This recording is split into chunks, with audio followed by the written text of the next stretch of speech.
Paisajes imaginarios.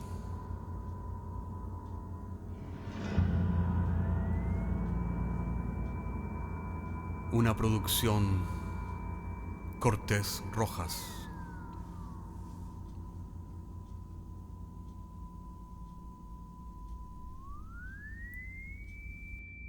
Temporada quinta, episodio tercero. El embajador de Suiza Barrabacius. Hay ocasiones en que situaciones inesperadas nos permiten conocer a personas inesperadas. La historia de hoy es una de ellas, de cómo un encuentro inesperado permitió un reencuentro con un pasado perdido. Cuando yo era un niño de aproximadamente 6 años, mi padre atropelló a un señor que de la nada apareció en la noche en la carretera. Mi padre detuvo el coche y asistió al hombre, el cual insistía que no era nada, que se encontraba bien, que solo había sufrido un rasguño y que podía seguir su camino. Mi padre se sentía culpable del accidente, por lo cual insistió mucho en invitarlo a nuestra casa para que se quedara con nosotros cuanto quisiera mientras se recuperaba de una herida sufrida en su rodilla.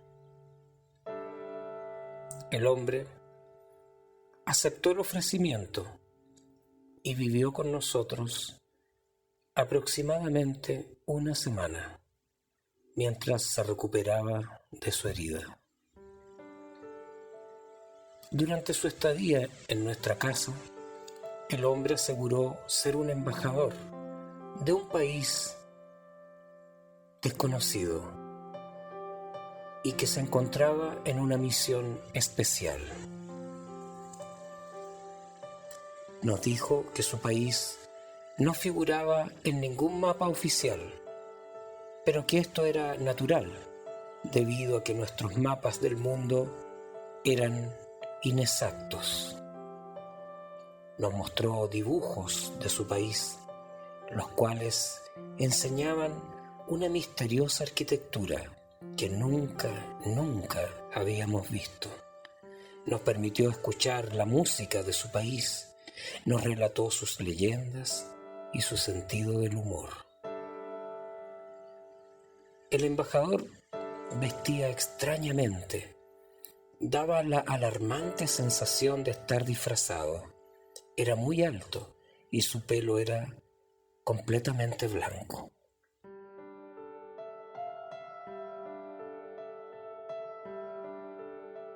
Aunque mis padres conservaban un grado de escepticismo y distancia hacia nuestro extraño huésped, el embajador desconocido, lo cierto es que, por alguna razón, ninguno de nosotros quería que se marchara, ya que, fuera cierto o no, habíamos aprendido mucho de su país desconocido o inventado.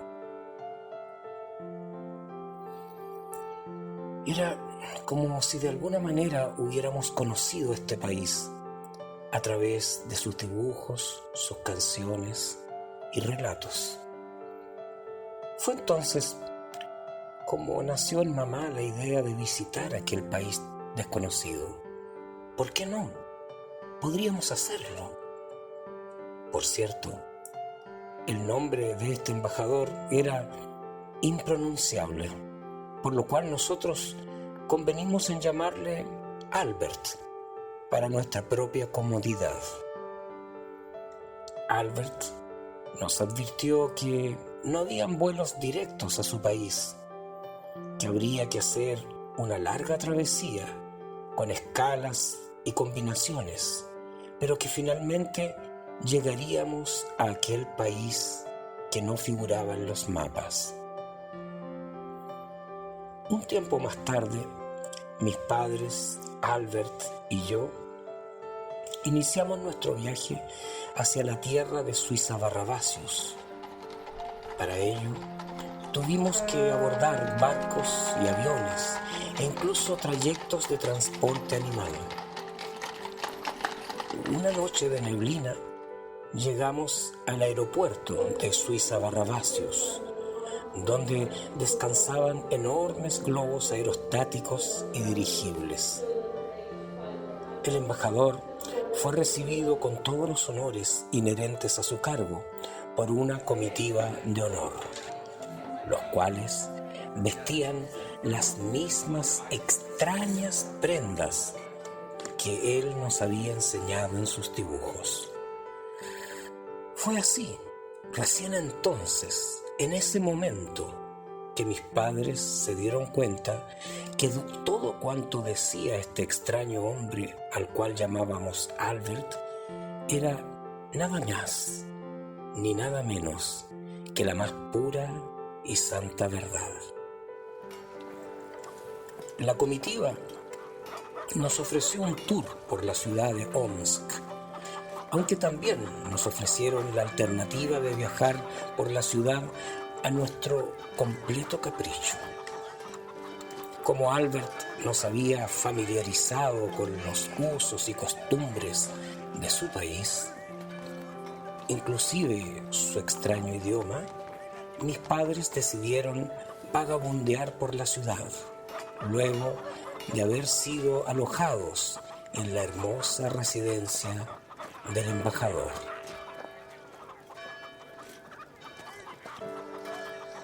Al caminar por la extraña ciudad, nos dimos cuenta que la gente era muy delgada y alta, y aunque también había gente muy pequeñita, de cara redonda y pelo rojo.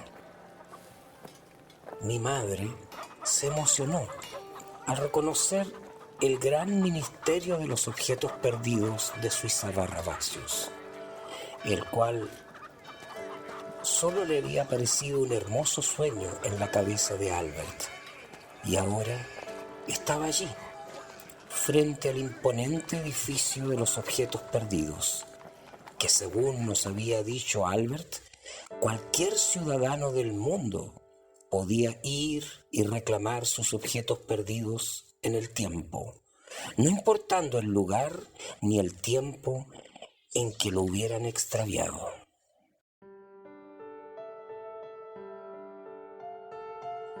Mi madre quiso recuperar las cartas que su padre le enviaba desde el frente de batalla. Su padre había sido un aviador cuando nuestro país estuvo en guerra.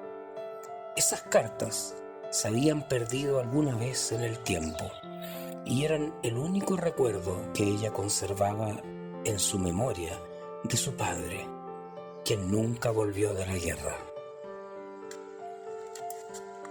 El funcionario del ministerio nos llevó por enormes salas y laberínticos subterráneos.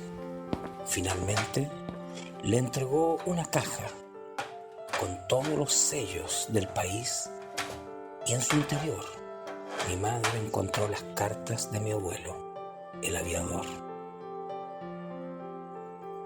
Albert había llegado al lugar en ese momento, luego de atender sus deberes protocolares. Nos explicó que en el Ministerio de los Objetos Perdidos se encontraban todos los objetos en los cuales se habían quedado atrapados los sentimientos más profundos. Nos dijo que, en general, estos objetos no tenían precio monetario, pero valían todo el oro del mundo para aquellos que los habían perdido. Nos dijo que, aunque los objetos más extraviados por la gente eran las llaves, los anteojos y los paraguas, en el Ministerio de Objetos Perdidos no se encontraba casi ninguna llave, anteojo o paraguas, porque el alma de los humanos raramente quedaba atrapada en esos objetos, sino más bien en objetos humildes y sencillos, en los cuales suele anclarse el alma en un trozo de la memoria y del corazón. Allí estaban, por cierto, las cartas de amor, las flores que en el recuerdo nunca se marchitan, las palabras encapsuladas en las burbujas del tiempo que se dijeron y las que nunca se dijeron y que nadie grabó, los vestidos que robaron nuestros ojos, los vapores congelados del adiós, la complicidad de una barra de chocolate entre dos niños, las risas bajo la lluvia. Todo eso y mucho más podía ser recuperado en este ministerio.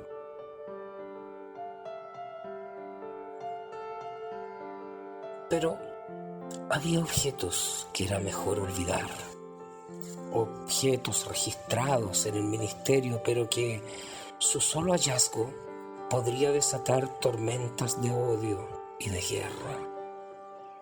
En eso radicaba la importancia estratégica de este ministerio del alma y el porqué de las muchas restricciones y burocracias impuestas para aquellos que buscan reencontrarse con aquellos objetos cuya sola presencia podría volver a abrir aquellas heridas ya cicatrizadas. Esa noche recuerdo que cenamos a la luz de las velas en la residencia del embajador. Para ser franco, no recuerdo lo que hablaron mis padres. Solo tengo imágenes en las cuales veo a mi madre sonreír. Solo me parece escuchar la persistente y extraña música de aquel país desconocido.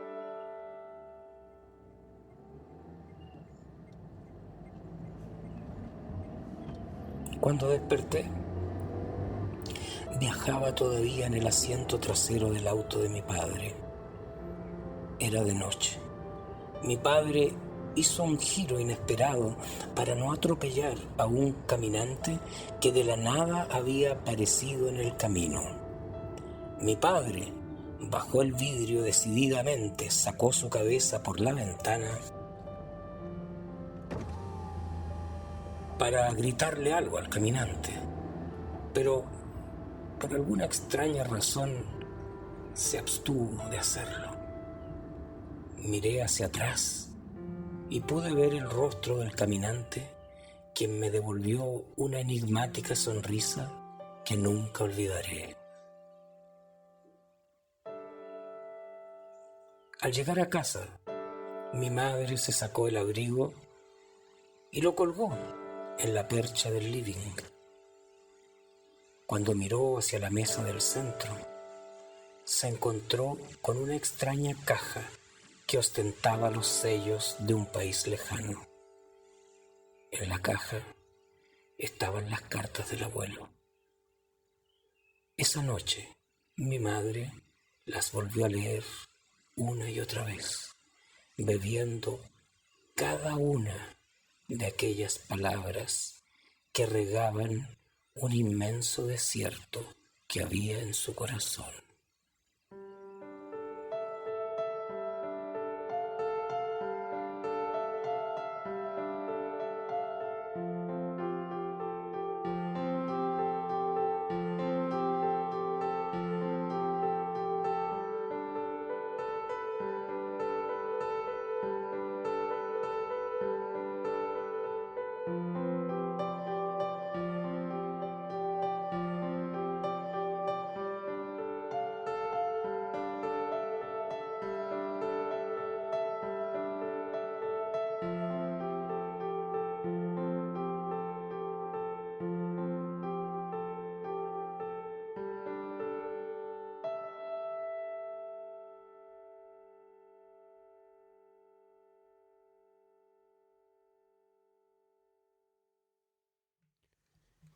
Y es así como en el Ministerio de los Objetos Perdidos de Suiza Barbarcius,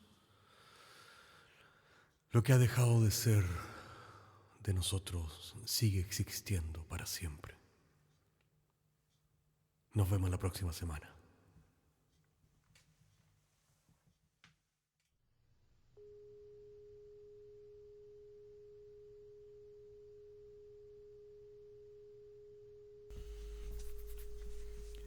Paisajes Imaginarios es un podcast semanal que se distribuye con una licencia pública general. Puedes encontrarnos en iTunes, Spotify o donde quiera que escuches podcasts.